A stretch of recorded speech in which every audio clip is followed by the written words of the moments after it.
crafty friends, welcome back to my channel. Today we're doing a bit of an interesting video, which is why you see my face and not my hands. But today I thought it'd be fun to do sort of a scrapbooking cheat sheet or a starter pack, if you will. This is something I wish I had when I first started memory keeping, because there are so many supplies out there and it is so easy to get caught up in you have to have all the things to make this hobby work. And that's not what scrapbooking is supposed to be like. Like, you shouldn't have to have the latest gadget to make scrapbooking work. You should be able to just put your photos and your stories on paper. But there are a few essentials. I say that in quotes because I don't know how much of this is really essential. I tried to keep this list when I was storyboarding this video as general as possible. And I started with 5 items. And then I went to 10 items. And somehow I ended up with 15 items. So there aren't item specific, it's more 15 categories. But I have 15 categories of things that I think if you're interested in starting out memory keeping and you have no idea where to start, 15 categories that you could start with. Again, not everything on this is essential because there are a few things on this that are specific if you are a home printer versus if you're like ordering prints from Persicity Prints or Costco.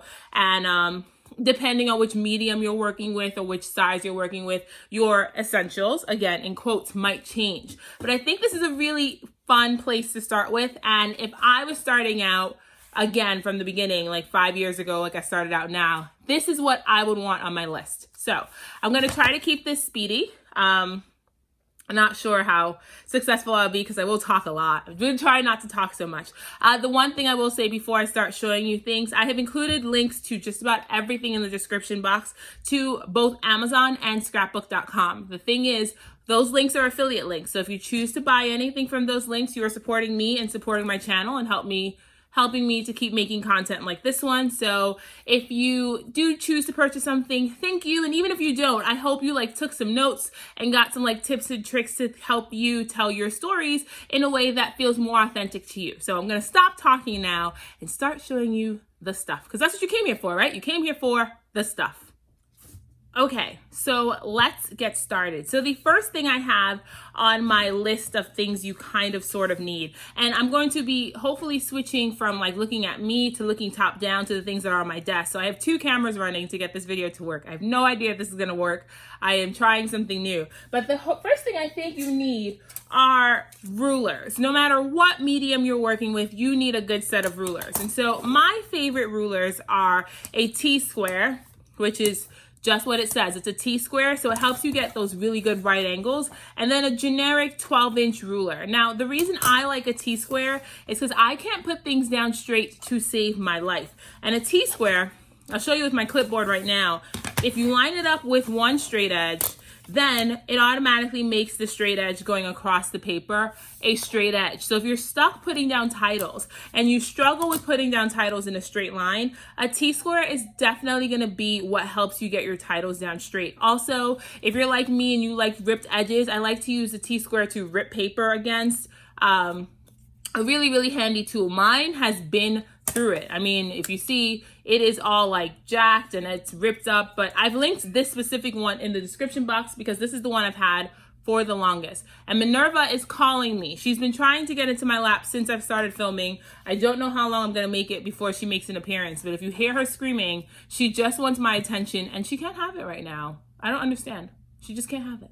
But the other thing I recommend is a regular ruler. This one I got in a dollar store forever long ago. I linked a basic ruler in the description box, but measuring is going to be your godsend, especially if you're doing things like I do where you're layering paper and you're mixing and matching sizes. You're going to need to measure things.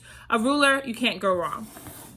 And the second thing I have on my list is cardstock. Now, when you're starting out, it is very easy to get caught up in you need the newest thing all the time. You need a few basic things if you're starting. Cardstock is always going to be something that you go to. Now, I've said this before. I use a few, I probably should have had this out, but I use a few types of cardstock in my personal memory keeping. This is my favorite 12x12 cardstock. It's the Bazzill cardstock in Marshmallow. This is my favorite cardstock. It is super thick, I want to say, does it say what the weight of it is? It doesn't say, but it's pretty close to 85. It's definitely heavier than 65-pound cardstock. It is my favorite cardstock, especially if you do like mixed media or you want to do mixed media. This cardstock holds up really well. So this is 12 by 12. When it comes to digitals and hybrid, I like to have the Neenah Bright White for 8.5 by 11. Now, I will say that if you're doing any sort of like hybrid work and you're printing embellishments, I prefer to print on the Epson presentation paper matte, but that paper is more expensive than this paper. The Neenah Bright White paper, you can get it for like $5 on Amazon. So whenever I'm printing out my journaling or stuff like that for a layout, the Neenah Bright White cardstock is what I go to because it's really easy for me to replace and it's very inexpensive. So these are my go-to cardstocks, the Bazzill Marshmallow and the Neenah Bright White for 8.5 by 11. So the second thing I have, no, we're on number 3. The third thing I have on my list is Photopaper. And this is if you're going to be printing at home. I have been very fortunate to print at home for 75% of my scrapbooking journey. When I first started scrapbooking, I didn't have a printer and I was getting my prints at Walgreens and they weren't the greatest prints, and I highly recommend if you're going to be ordering prints that you go through Persnickety Prints. I'm not affiliated with Persnickety Prints at all. I don't get a commission for telling you this, but their print quality is amazing. So I highly recommend if you're going to be ordering prints from anybody, Persnickety Prints is the way to go. And they always have some sort of sale if you go on their website. They're always having a sale.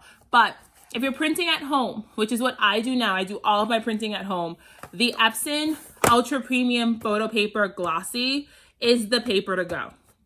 Now, I have a Canon printer, and I'm still using this Epson paper in my Canon printer. And I have the 4x6, I have the 5x7, and I have the 8.5 by 11. I believe in this paper.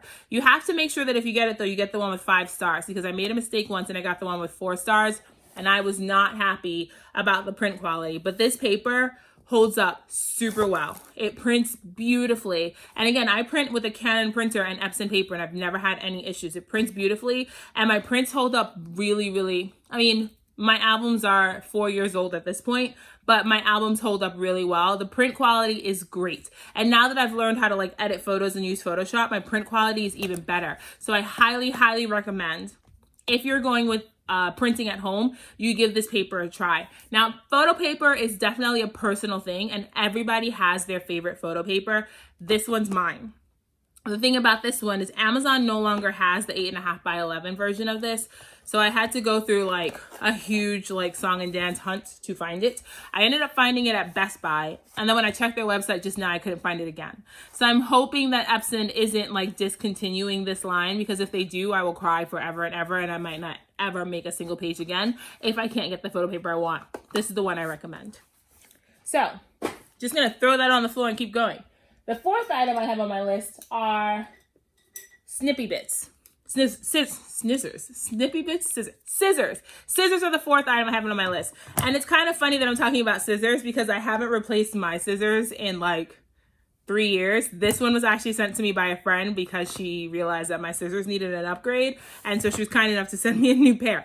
But scissors are 100% something that you need for any kind of memory keeping. These are the Tim Holtz micro serrated scissors from Tonic. These are wonderful. They cut like butter and they cut through anything. And I'm left-handed and I struggle with scissors. I never struggle with these. The other thing I recommend for scissors though is for any kind of detail work, you want to get yourself a pair of precision scissors. These are from EK Tools. They are a super fine point. These are also super sharp. I have cut myself on these multiple times by fussy cutting and watching TV. I don't know how people fussy cut and watch TV. I've cut myself with these multiple times. They are super sharp. I've linked both of them in the description box from Amazon and from scrapbook.com, depending on where you're shopping. Highly recommend these two pairs. These Tonic scissors from Tim Holtz are, I don't know how I scrapbooked without them. And I've had these, like if you see how, like mine are manky, like they are gross and dirty and they do the job just fine. Favorite thing to use to grab. I mean, I can't cut things in a straight line, like ever. But when it comes to like trimming little things or fussy cutting, scissors are 100% something you just need if you're gonna be doing any sort of paper crafting. The other thing you need if you're going to be doing any sort of paper crafting is a trimmer, because you have to cut down your papers. Your papers aren't going to be the size you need straight out the gate. I use 2 trimmers right now. So I have this Tonic. I think this is Tonic. I'm pretty sure it's Tonic because when I looked it up, I found it on Tonic. Yeah, it is. It's a Tonic Studios. This is a 6-inch trimmer. And I like this one if I'm doing any sort of like pocket page work and if I'm trimming down smaller bits of paper. Like if I was trimming down like a 3x4 card, I don't want to have to whip out my giant 12x12 trimmer for something like this. It goes up to 4 inches wide and 6 inches long. So anything longer than 6 inches, you're not going to be able to trim it. But let's say you're trimming down a photo really quickly. And the good thing about this is it's a self-sharpening blade because of the way it's designed. So it forever sharp. You don't ever need to resharpen this. Tonic makes a full-size 12x12 one of these and an 8.5x11. When it comes to bigger papers, I personally do not care for this style of trimmer, but for smaller papers, I reach for this. And if you've watched me scrapbook before, this is on my desk all the time. I reach for this one over and over again. It is a great trimmer. My full-size trimmer, I've always had Fiskars full-size trimmers. This one is a rotary trimmer, and this one's relatively new to me. If you watch my December daily videos, then you would know why this one's new to me. My old trimmer, the blade would escape and make me crazy. This one, the blade is attached. It can't do that. It is stuck. But highly recommend a good paper trimmer. I like this one because the arm folds out to 15 inches, so you can get a really, really long cut. And then it's 12 inches long, and it has like some common measurements, 3x5, 4x6, 5x7, and then it's ruled all throughout, and it's perfect. It holds up really well. Go-to, like when I say go-to, paper trimmers, 100% need. Like paper trimmers are not a want, they are a need. So the next thing though is kind of specific to what kind of paper crafting you're doing. If you're sticking to like 12x12 or traveler's notebook or pocket pages, you might not necessarily need this. But if you're doing any kind of mini album, you know what you need? Hole punches. Because how else are you gonna get your stuff into mini albums without hole punches? Now I have 3 hole punches that I highly recommend. This one is the go-to. This one, if you use Ali Edwards the 6x8 albums, or use the Studio Calico 6x8 albums, or even the Citrus Twist Life Crafted 4x8 albums, this hole punch, it is the only hole punch I found that gives you the 6-hole configuration to match those albums. So if you're doing any sort of mini album, even if you only do December daily once a year, or you do one little word, or you do week in the life, if you do one 6x8 project once a year, it is worth spending the $20 and picking up this hole punch so you are not stuck punching individual holes every time you want to put something in the album. I've had this one for 3 years, and it is like, it literally sits on my desk because I'm always working in a mini album, and this is like go-to for mini albums for me. The other 2 hole punches I have are a power punch and a crocodile, and they serve different purposes. The power punch is a standard hole punch, but it punches through like anything. Like you could probably punch through like metal with this. It's a standard hole punch. The crocodile is more of an eyelet setter, but I like it because it has smaller holes on the top and the bottom. So here it has an 1/8 of an inch, and here it has 3/16. So if you wanted a smaller hole than the power punch, I use both of them. So I like to stick things into my album with these like garment pins, and if I was punching a hole with the power punch, I think the hole, so here's what garment pins look like, and I think if I was punching the hole with the power punch, it would be too big for what I need it for. But I find that by punching the holes with the crocodile, the smaller holes, it works out really well. So do you need both? No. You could probably just get away with the power punch. But if you're going to be doing a variety of projects and you want to steadily build your stash of tools, I recommend having both in the stash. I mean, eyelets aren't really used very much. I know a few people who are trying to bring eyelets back, so good for them because eyelets are pretty cool.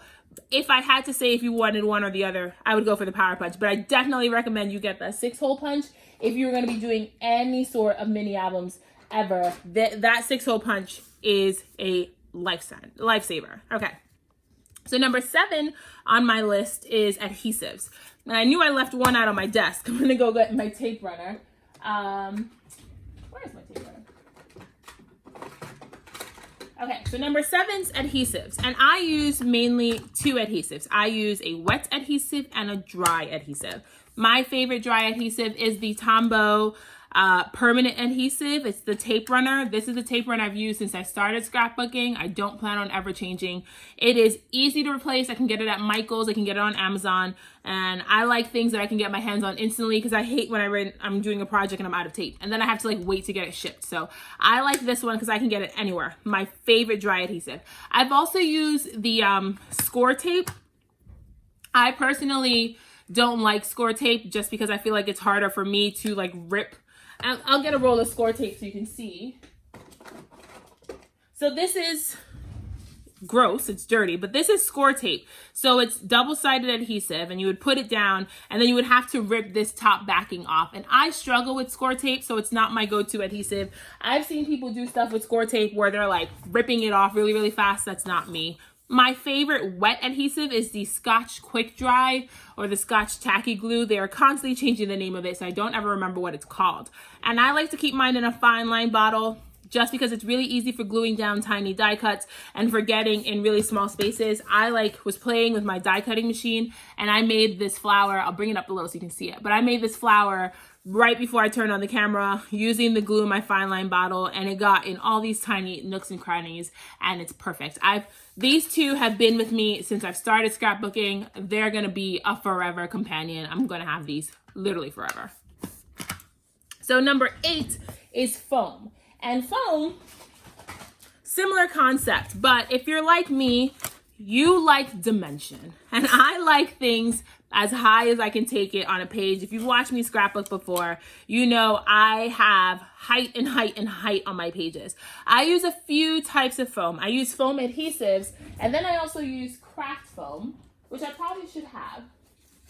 So then I also use craft foam. And I gotta say, this I got from Michael's in the kids section in a pack of foam for like $5. It was like 8.5 by 11 sheets of foam. You see I've already like cut into this. I don't care what color the foam is because it's going behind photos or it's going behind an embellishment. So it doesn't matter to me what color the foam is. You can also get adhesive craft foam, which tends to be a little bit more money. I'm okay with just putting adhesive down. And then I used a ton of foam dots, foam squares, and foam strips. Now I've linked these particular foam strips in the description box because I got these on Amazon in a 6-pack. And look at how thin, you guys, look at how thin that foam strip is. So if you just need a tiny, tiny bit of height, these foam strips are go-to. And then I love rounds in different sizes. And then these are squares in different sizes. I go through so much foam in my crafting just because I like dimension. And I highly recommend, if you want to mess with height and varying textures and everything else, highly recommend you get a few bits of foam. Foam tape is really cheap. It's really easy. Like this pack was like $3 on Amazon. I think this one was like $3. And a 6-pack of these was like maybe $8. So highly recommend, if you want to play with texture and dimension, you purchase some foam tape. So we are moving right along.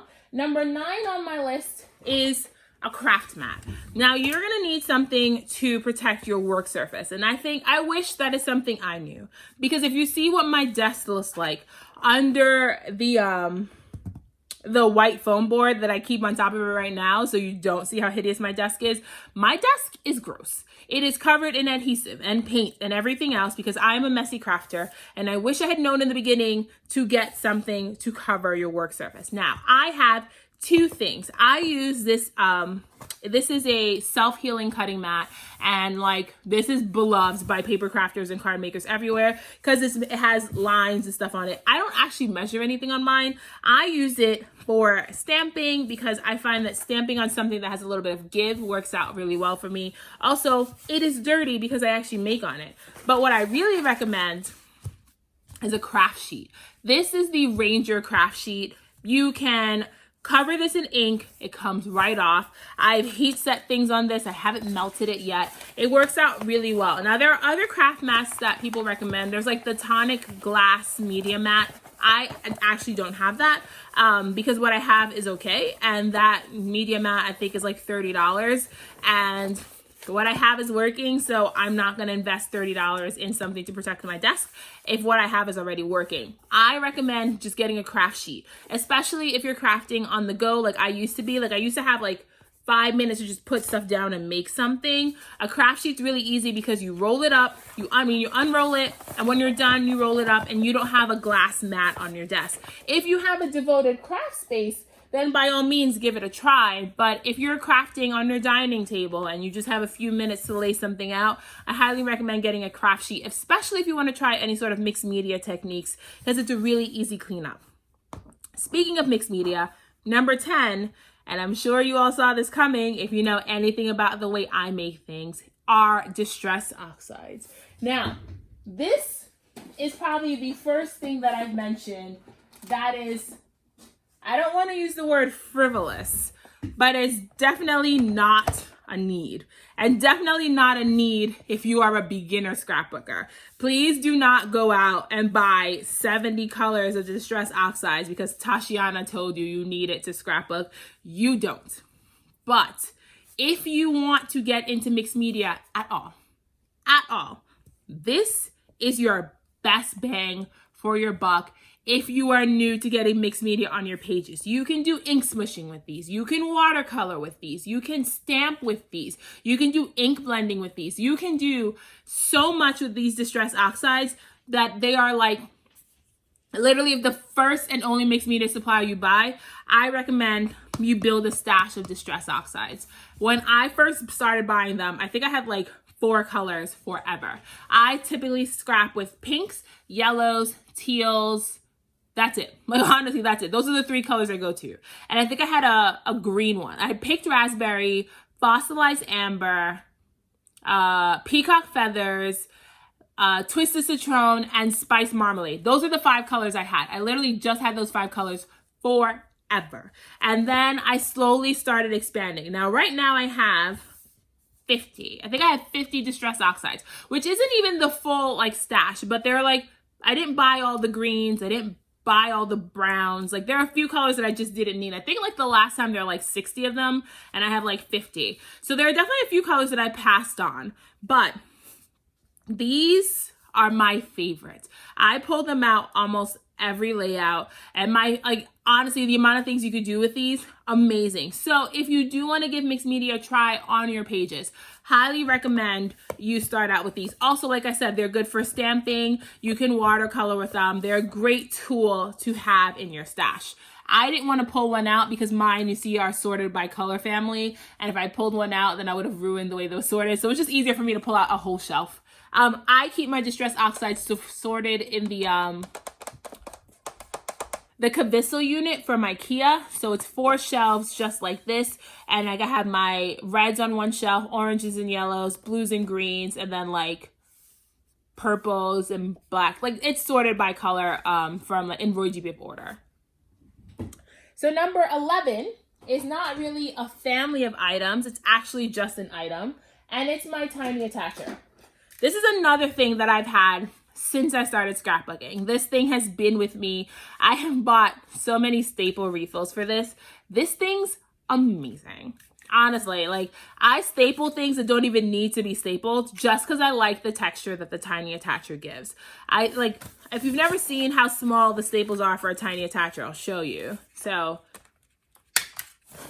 they're literally the teeniest, I don't even know if you can see that, I'll pick it up. They're literally the teeniest, tiniest staples ever. They're so cute. I love them so much. They're good for stapling on fabrics to pages, stapling trim, stapling like an embellishment, or even if you just want to put a few. My favorite thing to do with this, I'll tell you, is like on the edges of a layout, I'll like rip one side of it, fold down the corner so you have 2 little triangles, staple down either corner, and then put a little bit of matching cardstock underneath. And that is my favorite way to use this, and I do it on almost every layout, to the point that it's not a Tashiana layout if it doesn't have a few staples. I love this. Also, really good to use in mixed media, really cool to use in like traveler's notebooks or small embellishments. And because they're such tiny staples, they don't add a lot of height or dimension to pages. Love this thing. Love this thing.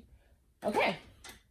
We are moving right along, you guys. So number 12 on my list of must-have scrapbooking products are enamel dots. Now, I don't keep my enamel dots in their packages. I'm just going to grab a few because I have a ton. Okay, so some of them are in their packages, but I think enamel dots are like sprinkles. Like you literally sprinkle them around like confetti on the top of a layout, and that's how I use them.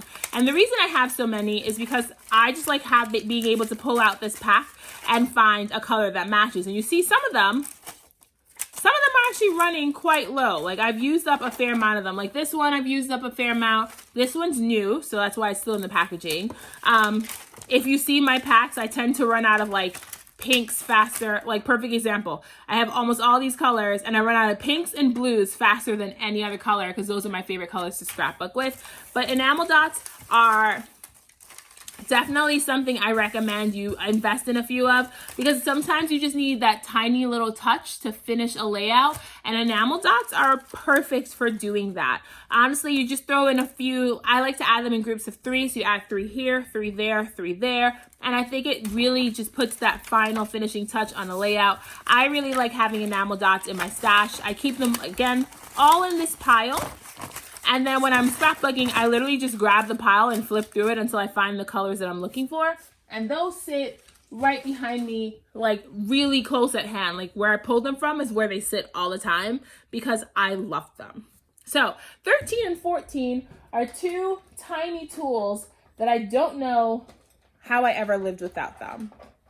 So 13 is this Tim Holtz paper distressing tool. And I love, look, I kept the sequin. I'm gonna get rid of that. I love this thing so much. If you like distressed papers at all, this